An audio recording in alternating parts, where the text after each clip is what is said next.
Mes chers vicaires, Père Joachim et Père Michel Olivier, nos chers grands séminaristes, l'abbé Joël et l'abbé Édouard Joseph, bien-aimés paroissiens de Sainte-Cécile des Deux Plateaux Vallon, qui vivaient cette célébration avec nous par les moyens de communication sociale, que par la passion et la mort de son Fils, le Père Tout-Puissant vous délivre de tout mal, de tout malheur, qu'il délivre notre pays et le monde entier de la pandémie due au coronavirus. Cette pandémie qui nous cloue littéralement. Aujourd'hui, vendredi saint, nous vivons la passion du Christ, les yeux fixés sur sa croix, la pensée tournée vers l'histoire du monde, le monde de notre temps, la pensée tournée aussi vers notre propre histoire. Aujourd'hui, en regardant Jésus arrêté, jugé, condamné, crucifié, Jésus qui meurt, nous ne pouvons pas ne pas penser à ceux qu'on traite de la même façon dans le monde entier. Nous pensons à toutes ces personnes qu'on condamne avant même le jugement. Oui, sous les tropiques de nos jours, on condamne Jésus, on libère Barabbas, et des comparses, des puissants rendent de faux témoignages dont ils ont été bourrés pour justifier la condamnation programmée.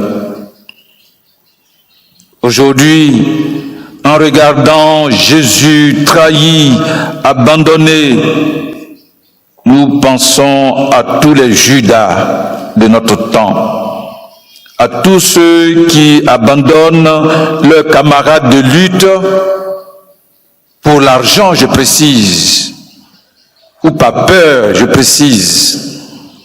Je ne parle pas de ceux qui les quittent parce que ils voient que la lutte a été trahie, qu'ils ne sont plus sur la même longueur d'onde.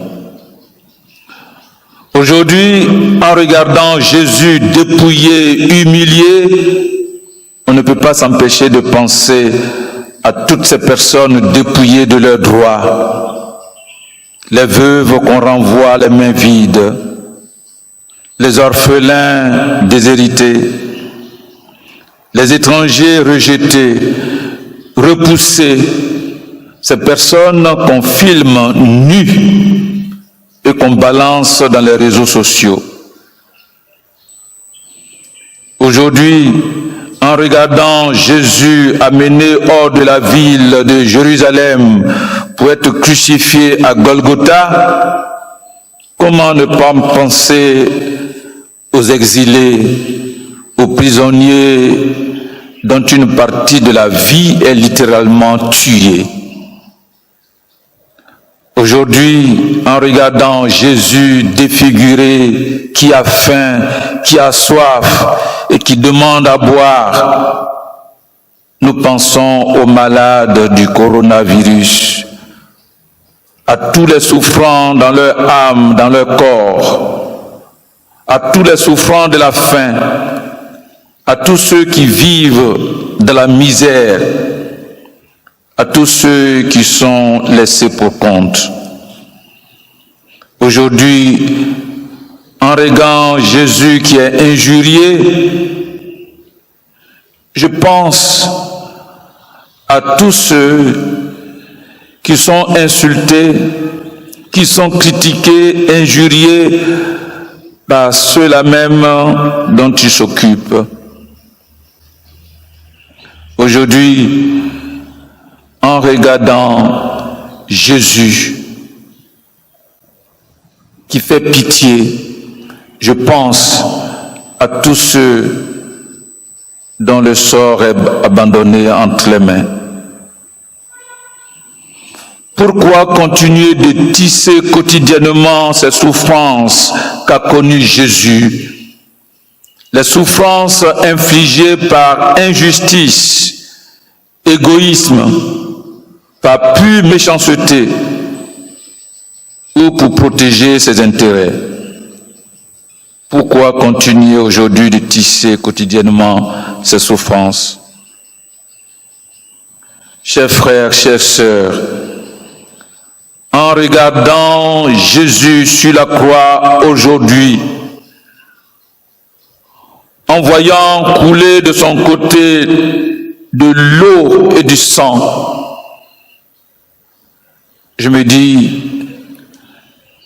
que l'eau et le sang de Jésus versé sur le monde le lavera du coronavirus. L'espoir est permis.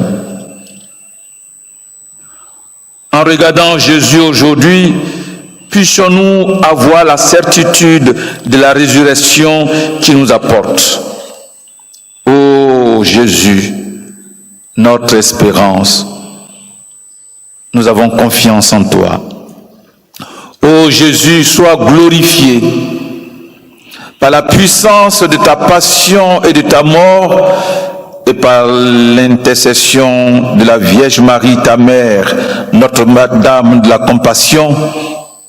Donne-nous de rester dans l'éclat de ta lumière, que nous vivions de ta vie et qu'au jour où il plaira à Dieu de nous appeler, nous soyons avec toi dans la gloire, près de ton Père et notre Père pour les siècles des siècles.